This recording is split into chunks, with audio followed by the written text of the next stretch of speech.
Forces का 5वां lecture. इसमें अब स्पेशल फोकस है फ्रिक्शन के ऊपर। फ्रिक्शन को हम फोर्सेस का ही हिस्सा मानते हैं because friction is another kind of force. यहां पर सबसे पहले हम लोग हॉरिजॉन्टल सरफेस की बात करते हैं। एक हॉरिजॉन्टल सरफेस है, उसके ऊपर एक ब्लॉक रखा हुआ है। ये जो ब्लॉक है, सर अच्छा ब्लॉक बना दो।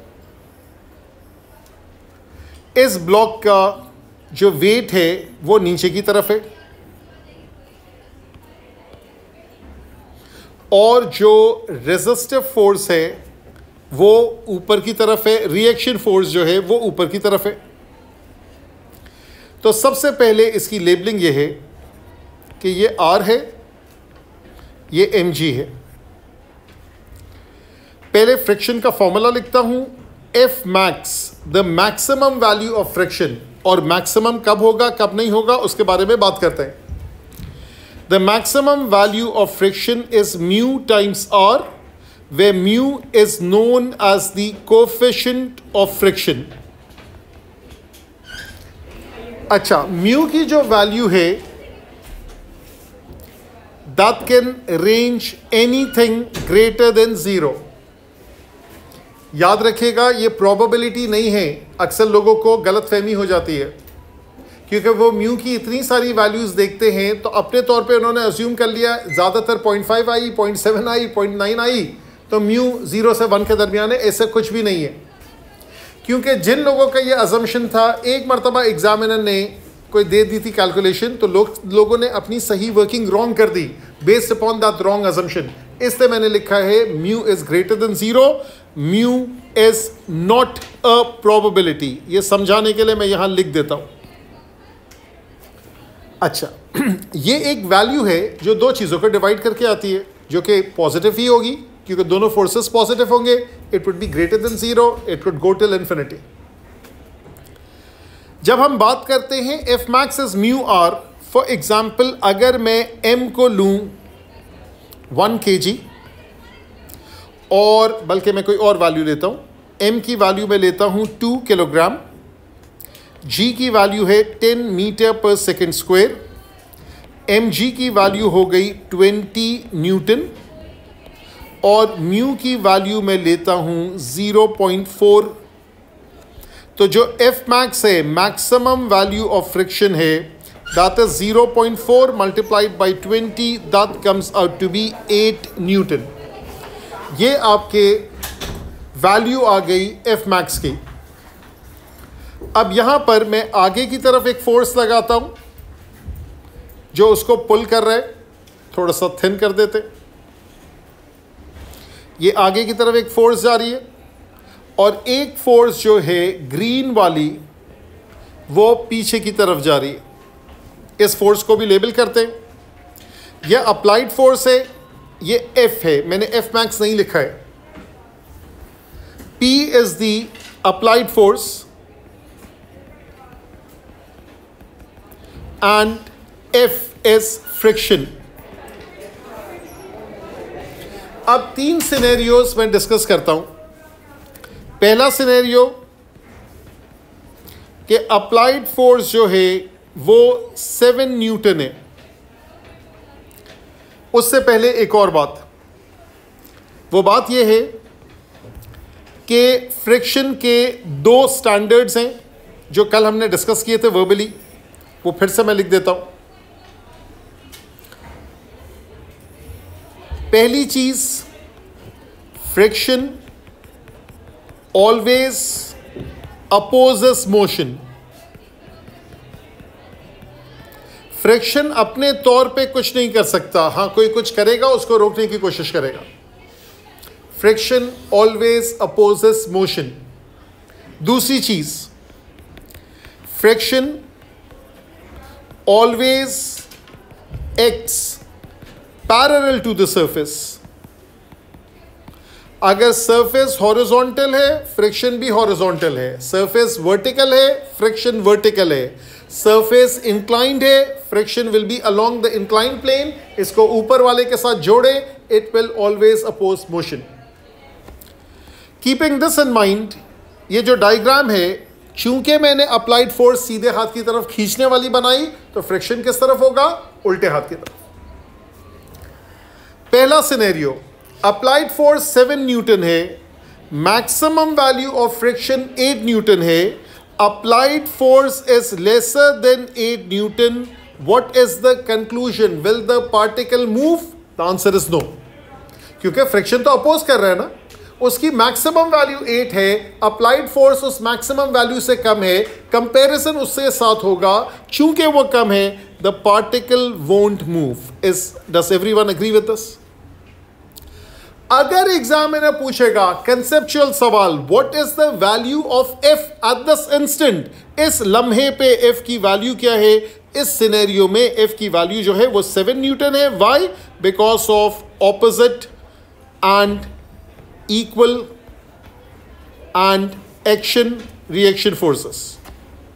ठीक है, तो जो अप्लाइड फोर्स है उसकी वजह से रिएक्शन फोर्स और अप्लाइड फोर्स वो जो होता है ऑपोजिट एंड इक्वल। दूसरा सिनेरियो, केस 2, अप्लाइड फोर्स जो है वो 8 न्यूटन है, रिएक्शन फ्रिक्शनल फोर्स भी 8 न्यूटन है। इस मर्तबा अप्लाइड फोर्स इक्वल है फ्रिक्शनल फोर्स के, अभी भी वो मूव नहीं करेगा, इट वोंट मूव। एफ की वैल्यू इंक्रीज हो गई, कहां तक पहुंच गई? 8 Newton. Applied force opposite and equal reaction forces, action reaction. सही है। तीसरा सिनेरियो, केस 3, अप्लाइड फोर्स हो गई 8.1 न्यूटन, अप्लाइड फोर्स ग्रेटर है फ्रिक्शनल फोर्स से, will the particle move? Yes, the particle moves, the particle accelerates, और यहां पे फिर इक्वेशन लग सकती है जब जरूरत होगी, F is equals to ma, resultant forces mass into acceleration. कल जो बताया था, माइट इज राइट, खींचने वाली फोर्स ज्यादा है, अपोजिंग फोर्स है, overall there is a resultant force that will make the particle accelerate. सही है। अब F कितना होगा? क्या F 8.1 होगा? F अपनी हद से आगे नहीं बढ़ सकता, उसकी हद क्या है? 8 newton, so F is equals to 8 newton. सही है। अब गौर से देखें, 3 केसेस मैंने बनाए। अप्लाइड फोर्स फ्रिक्शनल फोर्स से लेस है, particle won't move. Applied force frictional force के बराबर है, particle won't move. Applied force greater है फ्रिक्शनल फोर्स से, पार्टिकल मूव्स। तो ये 3 cases basically it will boil down to 2 cases. वो 2 केसेस क्या बन गए? मैं पहले दूसरे केस को जमा कर देता हूं। अगर अप्लाइड फोर्स लेसर देन और इक्वल टू एफ मैक्स है, पार्टिकल वोंट मूव, और अगर अप्लाइड फोर्स ग्रेटर है एफ मैक्स से, देन द पार्टिकल मूव्स। कुछ क्वेश्चंस होंगे जो सिर्फ इस डब्बे की बेसिस पे होंगे। सही है। अच्छा, ये जो सवाल मैंने पूछा कि इस वक्त 7 न्यूटन है, इस वक्त 7 न्यूटन, इस वक्त 8 न्यूटन है, इस वक्त 8 न्यूटन, जो हमारी कैलकुलेशन में एफ मैक्स ही इस्तेमाल होता है, ये कंसेप्चुअल सवाल है। अगर एग्जामिनर इस तरह का कोई सिनेरियो डिजाइन करके आपसे पूछेगा, अदरवाइज जितनी भी वर्किंग होगी, चाहे वो इक्विलिब्रियम की होगी, चाहे F is equals to ma की होगी, then the particle, the friction that we will use would be F max. हम लोग इस सिनेरियो में जब अप्लाइड फोर्स और रिएक्शन फ्रिक्शनल फोर्स बराबर है, वो मूव तो नहीं करता है, उसको हम लोग कहते हैं लिमिटिंग इक्विलिब्रियम। सिंपल लफ्जों में, इक्विलिब्रियम का क्वेश्चन है, फ्रिक्शन की इन्वॉल्वमेंट है, उसको कहते हैं लिमिटिंग इक्विलिब्रियम, और कुछ नहीं है। अब हम लोग एक और काम करते हैं। हम लोग ये करते हैं कि कुछ क्वेश्चंस देखते हैं जो इस चीज पे बेस करते हैं। समथिंग लाइक, अभी हम फ्लैट सरफेस की बात कर रहे हैं, एक शुरू में एक क्वेश्चन होना चाहिए, इंक्लाइंड भी है और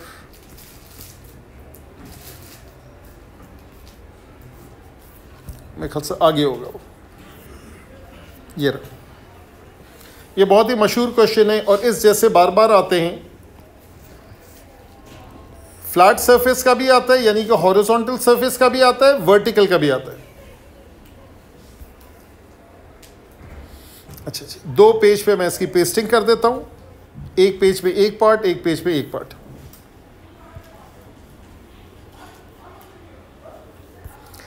अच्छा जी, पहले अच्छे से डायग्राम को देख लें।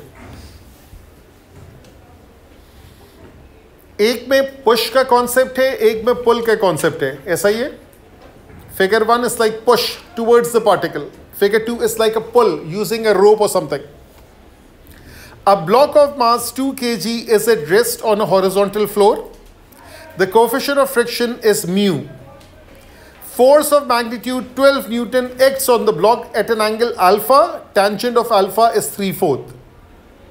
यानी यहाँ पे बिल्कुल एग्जैक्ट फ्रैक्शंस में वर्किंग करनी है, no decimals, no calculator, nothing like that. When the applied force acts downward, the block remains at rest. Show that such and such. मेरा फोकस इस पहले पार्ट में है, that is about figure 1. सबसे पहले क्या काम करूं? अभी तक जो आपने इतने क्लासेस का तजुर्बा हासिल किया, सबसे पहले ऐसी फोर्स जो किसी एंगल में है उसके साथ क्या करना चाहिए? उसको रिजॉल्व करना चाहिए।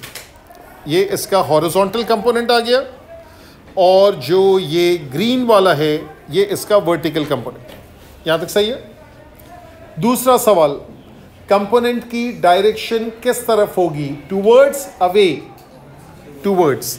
इससे कि जो ओरिजिनल फोर्स है वो टूवर्ड्स है, तो naturally components would be towards. तीसरा सवाल, जो पर्पल वाला है उसके साथ क्या लिखूं? कोसाइन या टैन? टैन तो कहीं से भी नहीं आएगा, कोसाइन या sine? Cosine. This is 12 cosine alpha, this is 12 sine alpha.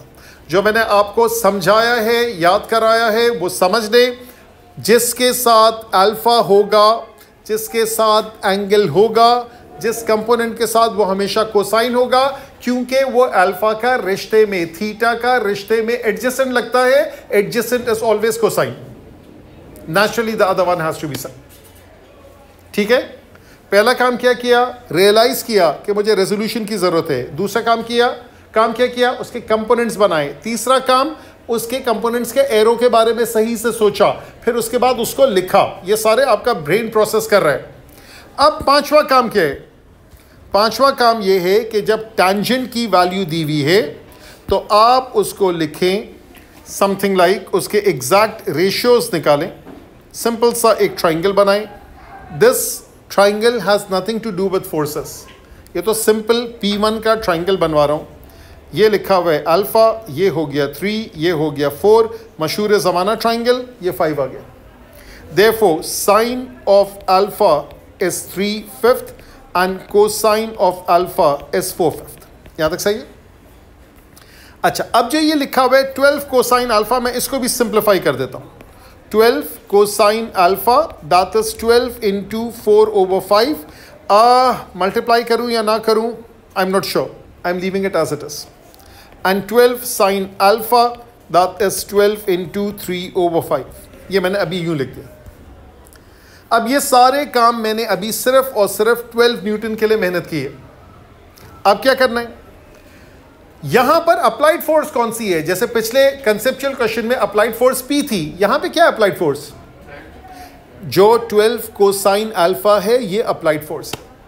Of course उसका एक वर्टिकल कंपोनेंट भी है, लेकिन मूव कैसे करेगा? मूव तो ये हॉरिजॉन्टली करेगा ना, तो अप्लाइड फोर्स ये चीज है। अब किसको लेबल करूं? 2 फोर्सेस रह गई, एक्चुअली 3। अब किसको लेबल करूं? Wait, reaction, friction. डायग्राम बनाने का नाम है मैकेनिक्स, सिर्फ और सिर्फ डायग्राम बनाना। ठीक है? इसको हटा दिया मैंने। अब मैं मुख्तलिफ और कलर्स निकालता हूं। फॉर एग्जाम्पल मैंने पिंक निकाला, तो दिस इज योर फ्रिक्शन। मैं उसी साइड पे ड्रॉ कर देता हूं जिस साइड पे ये है। और एक मैंने एक और निकाला ब्लू कलर का, वो ऊपर की तरफ है। और एक आखिरी चीज निकाली है ऑरेंज कलर की, जो कि नीचे की तरफ है। सही है? देखते जाएं, सुकून से देखते जाएं। यहां पे ये हो गया R, इसका वेट कितना है 2 किलोग्राम, तो ये हो गया 2g। और F max उल्टे हाथ पे है क्योंकि it's pushing, so that's opposing. ठीक है, so that is F max। ये अभी हम टुक टुक करते हुए कर रहे हैं, इससे इट सीम्स सो इलाबरेट, क्योंकि समझाने का तरीका यही होता है, इलाबरेशन से पूरा समझाएंगे। जब आप वर्किंग करेंगे it will come in handy. Of course it's not easy, बहुत सारी चीज़ों का ख्याल रखना। फ्रिक्शन का क्वेश्चन स्टार्ट ही नहीं हो सकता जब तक कि आप आर ना निकालें। क्यों? क्योंकि एफ मैक्स में छुपा हुआ है R, F max is mu R. तो पहला काम है आपका आर निकालना। आर ऊपर है, ग्रीन नीचे है, ऑरेंज नीचे है। So therefore R is equals to 12 sine alpha plus 2g। ऐसा ही है। 12 साइन अल्फा मैंने फ्रैक्शन के लिहाज से लिखा है, दैट इज 12 मल्टीप्लाइड बाई 3/5, और 2g की जगह मैं 20 लिख देता हूं, g की वैल्यू 10। अगला part, F max is mu R, that is mu multiplied with 36/5 पे मल्टीप्लाई कर देता हूं, 36/5 प्लस 20। ठीक है, ये मैंने म्यू से मल्टीप्लाई किया। आखिरी इसने कहा when the applied force acts downward the block remains at rest. अब असल पार्ट आया कि अचानक इनइक्वालिटी कहां से आ गई। ये अचानक इनइक्वालिटी यहां से आई है। ठीक है, अब गौर से सुनिएगा। What is the applied force? The applied force is 12, कहां चला गया cosine alpha, that is 12 multiplied by 4/5 which is 48/5। यहां तक हो गया। अब सबको जमा कर दें। अब आप कहेंगे चूंकि वो मूव नहीं हो रहा है, इसका मतलब है या तो वो अप्लाइड फोर्स बराबर है या उससे कम है। So therefore P is lesser than or equal to F max, therefore the particle won't move. So therefore 48/5 is lesser than or equal to, यहां पे मेरे ख्याल से मैं LCM ले ही लूं तो जिंदगी आसान हो जाएगी। That is equals to mu multiplied by 100 और 36, 136/5। ऐसा ही है। ठीक है, डबल चेक कर लीजिएगा। So therefore this is mu multiplied with 136/5। 5 वैसे ही कैंसिल होगा। म्यू के पर्सपेक्टिव से देखेंगे, so mu is greater than और इक्वल टू 48/136। कैलकुलेटर निकालें, सिंप्लीफाई करें, do you get this value 6/17? Double check कर लें। 48 डिवाइडेड बाई 136 वो फ्रैक्शन वाले फॉर्मेट में ही रखेगा। सही आ रहा है, 6/17। So therefore final answer mu should be greater than और इक्वल टू 6/17। अब पूरा एक नजर देखें क्या क्या वर्किंग की है। पहले कुछ वर्किंग डायग्राम में की। ठीक है, 12 के रेजोल्यूशन किया, उसके बाद उसका टेंजेंट से ट्राइंगल से साइन और कोसाइन लिखा, उसके बाद कंपोनेंट्स उसके बनाए, कंपोनेंट्स बनाने के बाद वो लिखा, उसके बाद आर ड्रॉ किया, उसके बाद वेट ड्रॉ किया, उसके बाद फ्रिक्शन ड्रॉ किया, उसके बाद आर को सब्जेक्ट बनाया, म्यू से मल्टीप्लाई किया तो एफ मैक्स आया, पी को अलग से लिखा, अप्लाइड फोर्सेस लेसर देन और इक्वल टू एफ मैक्स। सही है। अगला पार्ट अब देखें क्या पूछ रहे हैं। अगले पार्ट में ये कह रहे हैं when the applied force is x upwards. अब आप उसको ऊपर की तरफ खींच रहे हैं, दूसरे डायग्राम की बात हो रही है। When the applied force x upward the block slides along the floor. अब क्या होगा, कौन सी कंडीशन लगेगी?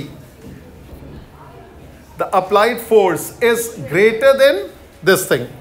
ठीक है, the applied force is greater then friction, तो ये वाला कॉन्सेप्ट लगेगा। पहले हम लोग यहां ड्रॉ कर लेते हैं इसका वेट, जो कलर हमने वहां इस्तेमाल किया वही कर लेते, ऑरेंज और ग्रीन और ब्राइट ब्लू। तो नीचे कर दिया ऑरेंज और यहां पे कर दिया ग्रीन,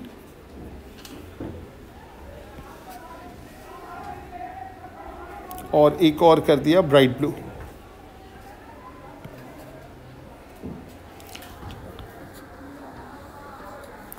अच्छा, ये करने के बाद अब क्या करना है, उसी के दो कंपोनेंट्स करने हैं।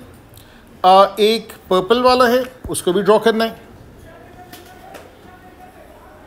और अप्लाइड फोर्स जो है वो हमने, ये कंपोनेंट है और ये वाला जो है एफ मैक्स।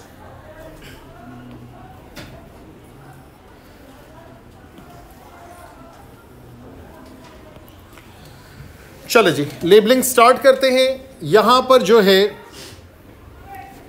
2G यहां पर आ गया, यहां पर R आ गया। अब 12 न्यूटन बाहर की तरफ निकल रहा है, तो इसके कंपोनेंट्स भी आउटवर्ड्स निकलेंगे। This is 12 cosine alpha, this is 12 sine alpha. Green और पर्पल कंपोनेंट्स है, R नॉर्मल रिएक्शन है, ऑरेंज वाला वेट है नीचे की तरफ, इसको हटा देते हैं, इसकी ज़रूरत नहीं है। और इसके अलावा क्या रह गया, F max goes to the left. अब क्या चीज चेंज होगी,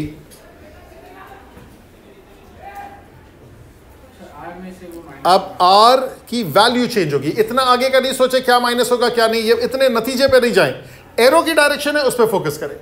R ऊपर है, ग्रीन ऊपर है, ऑरेंज नीचे है। पिछले वाले में क्या था, R ऊपर था, ग्रीन ऑरेंज दोनों नीचे था, हम तो एरो एरो खेल रहे हैं। सो देयरफॉर अब आप लिखेंगे R ऊपर है, 12 साइन अल्फा ऊपर है, 2G यानी 20 न्यूटन नीचे है। सो R is 20 minus 12 sine alpha की वैल्यू थी 3/5। सो देयरफॉर इसको सिंप्लीफाई करते हैं, 20 माइनस 36/5, 100 माइनस 36 इज 64/5। ये आपके R की वैल्यू आ गई। उसके बाद आपका एफ मैक्स जो है that is mu R which is mu into 64/5, ये भी डन हो गया। अब क्या बच गया, 12 cosine alpha, 12 cosine alpha is 12 into 4/5 which is 48/5। आखिरी चीज क्या है, इस मर्तबा ये स्लाइड कर रहा है, ये मूव कर रहा है, इसका मतलब है applied force is greater then F max. Applied force है ये वाली, 48/5 is greater than F max which is mu multiplied with 64/5. mu के पर्सपेक्टिव से आप लिखेंगे mu is lesser, so that is 48/64। और इसको सिंप्लीफाई करें, ऊपर आंसर देख लें। अच्छा, इसने इस मरतबा आंसर नहीं दिए, सो therefore 6 8s are 48, बल्कि उल्टा लिखा 8 6s are 48, 8 8s are 64। Therefore mu is lesser than 3/4। तो एग्जामिनर ये क्वेश्चन एक साथ भी पूछ सकता है। पुराने जो क्वेश्चंस होते हैं उस पर एग्जामिनर एक साथ पूछता था। वो कहता था कि दो सिनेरियो है, या तो वो मूव करेगा या मूव नहीं करेगा। Find the range of values for which mu will lie. तो बेसिकली अगर मैं इसको नंबर लाइन पे एक सिंगल नंबर लाइन बनाऊं तो वो नंबर लाइन कुछ यूं बनेगी। ये मैंने एक्स एक्सिस खींच लिया, ये है म्यू इज लेसर देन 3/4, तो यहाँ कहीं मैंने 3/4 मार्क किया और म्यू इससे कम है, ये 1 है। दूसरा वाला था 6/17। 6/17 ज़रा मुझे डेसिमल में दे, कितना है, 6/1/3 अप्रोक्सीमेटली, ठीक है। तो 6/17 छोटा है, ये इससे ज़्यादा है, ठीक है। ये सॉलिड सर्कल है, ये एम्प्टी सर्कल है। तो अगर ओवरऑल रेंज वो मांगता तो mu is less than 3/4 and greater than और इक्वल टू 6/17। तो दोनों सिनेरियो की ओवरऑल इनइक्वालिटी अगर वो मांगता, दिस इज द इनइक्वालिटी। उसने दोनों अलग अलग इंडिविजुअली मांगी। तो हम लोगों ने क्वेश्चन पढ़ा, ये वाला, ये बेसिक कॉन्सेप्ट किया और इसी बेसिक कॉन्सेप्ट के ऊपर हमने आगे वर्किंग की। अच्छा, अब हम लोग अप्लाई करते हैं इन सारी चीज़ों को इंक्लाइन प्लेन पे। जो हमने कल सीखा था अब उस पर आराम से अप्लाई कर सकते हैं, कोई इशू ही नहीं है। कौन सी दो चीज़ों पे मैंने एम्फसाइज किया, फिर से बता दें। Friction always opposes motion, friction always acts parallel to the surface, ठीक है। अब फिर से छोटे छोटे डायग्राम्स बनाते हैं इंक्लाइन प्लेन के, और इसके ऊपर पहले मैं चिपका देता हूं एक वेट।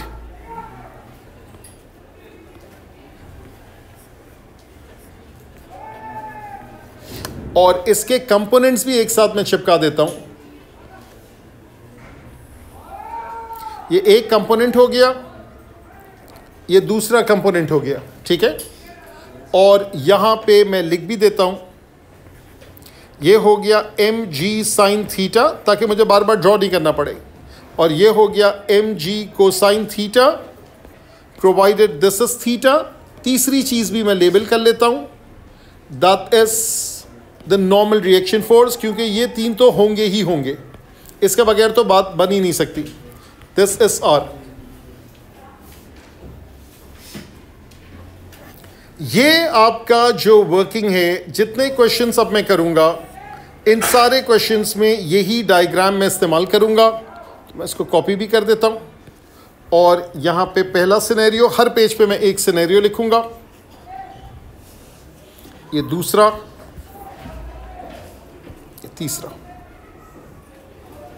ठीक है। अब गौर से देखें, हमने कल जो पढ़ा था उसमें पहला हमने पढ़ा था no external force. So case number 1, no external force, और वो हम स्मूथ प्लेन पढ़ रहे थे, और यहां पे बात कर रहे हैं हम लोग रफ की, फ्रिक्शन है। क्या यहां पे ये स्लाइड कर जाएगा नीचे? पहली बात यह है, क्या कोई और फोर्स की जरूरत है? बिल्कुल जरूरत है, फ्रिक्शन, रफ। तो अब फ्रिक्शन को ड्रॉ कर लें। जब आप फ्रिक्शन को ड्रॉ करेंगे तो वो आप ड्रॉ कर लें, समझे ब्लू कलर तो इस्तेमाल हो गया है, reddish colour. Friction always opposes motion, ये आपका फ्रिक्शन आ गया, यूं करके।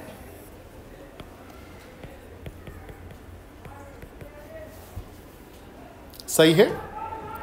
अब अगर मैं बात करूंगा पहला सिनेरियो कि R is equals to M G cosine theta and F max is mu R. देखिए स्मूथ प्लेन में कल हमने कुछ क्वेश्चन किए थे जिसमें सिरे से R की जरूरत ही नहीं थी, लेकिन जितने भी रफ हैं यहां पे R की जरूरत होगी।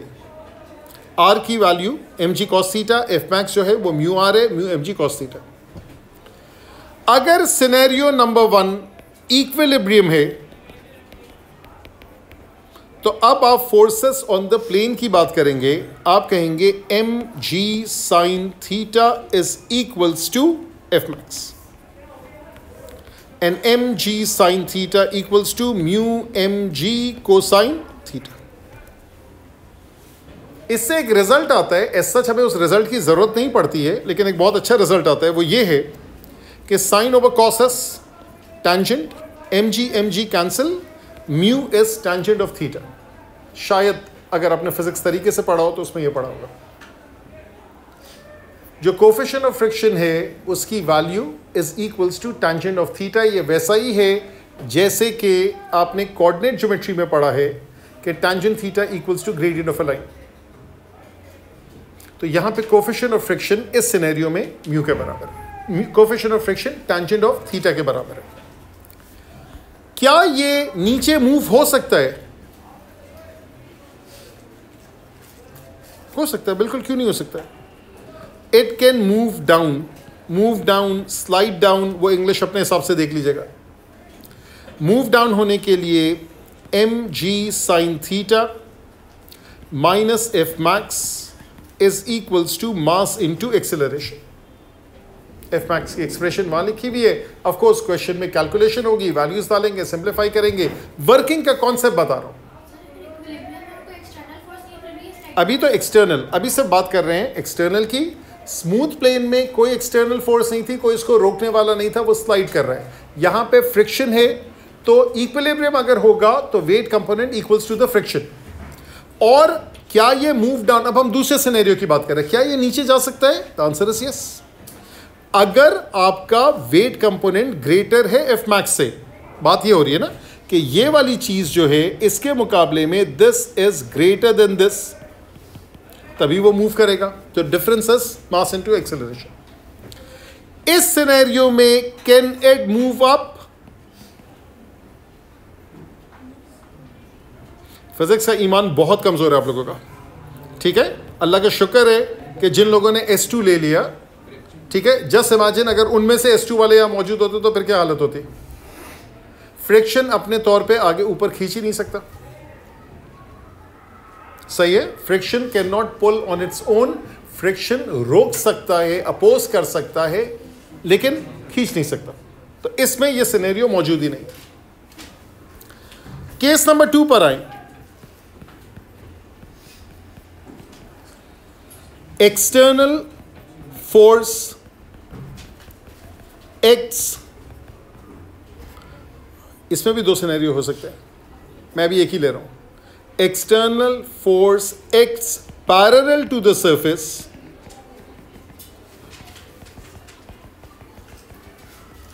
एंड अपवर्ड्स, यानी पैरेलल जो वो कर रहा है, मैं यहां पे फोर्स बना देता हूं, तो ये पर्पल वाली जो है ये मेरी एक्सटर्नल फोर्स है P। इस सिनेरियो में नीचे भी हो सकता था, लेकिन फ्रिक्शन इतना मजबूत है कि दोनों को रोक सकता है। अभी एक को ही हजम कर ले, मेरे ख्याल से ये काफी है। जो आपका P है वो मैंने यूं करके ड्रॉ किया, हो गया, क्या बाकी है? लेकिन फ्रिक्शन तो दोनों जानिब हो सकता है। अब ये क्वेश्चन की वर्डिंग होगी जिसके हिसाब से आप फ्रिक्शन लगाएंगे। अगर एग्जामिनर कहेगा about to slide up versus about to slip down, तो चूंकि वो स्लिप नहीं कर रहा, अभी तो मैं सब इक्विलिब्रियम की बात कर रहा हूं, ये सारी कहानी अभी इक्विलिब्रियम की हो रही है। अबाउट टू स्लाइड अप, इसका मतलब ये है कि the friction is acting down, and about to slip down friction is acting up. इस वाले में एफ मैक्स नीचे है, इस वाले में एफ मैक्स ऊपर है। Friction makes things a bit difficult because it's friction, नाम से ही जाहिर है, ठीक है। About to slide up, equilibrium की वजह से फ्रिक्शन नीचे है। आर पे तो बहस है ही नहीं, आर तो वही है जो पहले था, R is M G cos theta, F max is equals to mu times R which is mu M G cosine theta. इसको साइड पे करें। About to slide up, friction is down, इसका मतलब है पी जो अप्लाइड फोर्स है that is F max plus M ji sine theta. और जिस सिनेरियो में अबाउट टू स्लिप डाउन है, फ्रिक्शन अप है, so therefore P plus F max is M ji sine theta. सही है? बोले वकार। इक्विलिब्रियम की बात हो रही बेटा। इक्विलिब्रियम का मतलब है लिमिटिंग इक्विलिब्रियम। जब भी फ्रिक्शन के हिसाब से बात करेंगे लिमिटिंग इक्विलिब्रियम की बात होती है। अभी मैं F equals to M A को नहीं छेड़ रहा, थोड़ी देर के लिए, यहां तक सही है। अगर मैं एक सवाल पूछूं कि ये वाला एफ मैक्स बड़ा होगा या ये वाला एफ मैक्स, वो पता चलेगा जब एम जी साइन थीटा और पी की वैल्यूज क्या है। लेकिन हां, ये जरूर आप बता सकते हैं ये वाला पी बड़ा होगा या ये वाला पी, लेफ्ट वाला पी बड़ा होगा। क्यों? क्योंकि एम जी साइन थीटा और एफ मैक्स ऐड हो रहा है, सीधे हाथ पे एम जी sine theta minus F max है। सही है? सिंपल प्लस माइनस की बात कर रहा हूं, इसका कोई फ्रिक्शन से ताल्लुक नहीं है, इसका ताल्लुक कॉमन सेंस है। यहां पे 2 चीजें ऐड हो रही है, वहां 2 चीजों का डिफरेंस आ रहा है। नेचुरली द उल्टे हाथ वाला इज बिगर। अब क्या डालूं इसमें? F is equals to ma, motion. Resultant force is mass into acceleration. फिर से जुमला देखिएगा मेरा। अगर मैं कहूंगा स्लाइड्स अप, स्लाइड कर गया, और यहां पे स्लाइड्स या स्लिप्स डाउन, अब क्या होगा? यही इक्वेशन, अब डायग्राम की भी जरूरत नहीं क्योंकि डायग्राम ने ये इक्वेशन दी। अगर वो वाकई ऊपर जा रहा है, इसका मतलब है P इन दोनों को ओवरकम कर रहा है। Make sense? So therefore P minus F max minus M ji sine theta equals to mass into acceleration. और इस वाले सिनेरियो में अगर नीचे जा रहा है, इसका क्या मतलब है? एम जी साइन थीटा किसको ओवरकम कर रहा है? ना सिर्फ ऊपर वाली एक्सटर्नल फोर्स को ओवरकम कर रहा है, वो फ्रिक्शन को भी ओवरकम कर रहा है। So therefore M ji sine theta minus P minus F max is equals to mass into acceleration. मैं भी तीसरे केस में नहीं जाऊंगा, पहले इसी को हजम कर लें, क्योंकि तीसरे केस में तो जो एक्सटर्नल फोर्स है उसके भी तो कंपोनेंट्स आएंगे, राइट? अभी आराम से इसको देख ले, सुकून से देख ले, डायग्राम देखे, मैं हाइलाइटर इस्तेमाल कर रहा हूं, पॉइंटर इस्तेमाल कर रहा हूं। एम जी sine theta, M G cos theta, R, ये तो स्टैंडर्ड है, क्वेश्चन पढ़ते ही साथ ड्रॉ कर लेना है, आगे सोचने की जरूरत ही नहीं है। उसके बाद एक्सटर्नल फोर्स है X parallel to the surface, लेकिन मैंने ऊपर की डायरेक्शन दी है, एग्जामिनर नीचे की डायरेक्शन देगा, उसके हिसाब से पूरा क्वेश्चन, जब इसमें हाथ साफ हो जाएगा वो खुद भी सही हो जाएगा। ये पी मैंने यू बना लिया। अब मैंने एफ मैक्स यहां इसलिए ड्रॉ नहीं किया कि यहां पे तो दो मुख्तलिफ ऑप्शंस है। अगर वो कहेगा about to slide up F max is down, about to step down F max is up, आप ये पूछ सकते हैं कि पिछले वाले में क्यों ड्रॉ किया? क्योंकि पिछले वाले में उसकी टेंडेंसी थी नीचे जाने की, एक्सटर्नल फोर्स था ही नहीं, तो यहां तभी तो मैंने लिखा मूव्स अप का ऑप्शन ही नहीं है। यहां पे इक्विलिब्रियम के अपने दो ऑप्शंस आ गए। अगर ये अबाउट टू स्लाइड अप है तो फ्रिक्शन नीचे है, फिर से देखें, P ऊपर है, एम जी साइन थीटा नीचे, नीचे नीचे इक्वल्स टू ऊपर। और about to slip down F max ऊपर है, एफ मैक्स ऊपर है, P ऊपर है, ऊपर ऊपर इक्वल्स टू नीचे। फिर से पहले सिनेरियो में आ जाएं कि अगर यहां पे एफ मैक्स नीचे है और मैं चाह रहा हूं कि ऊपर मूव कराऊं, तो P जो है वो एफ मैक्स को भी ओवरकम करेगा, वो एम जी साइन थीटा को भी ओवरकम करेगा, रिजल्टेंट फोर्स ऊपर की तरफ पॉजिटिव होगी, therefore it will make the particle accelerate.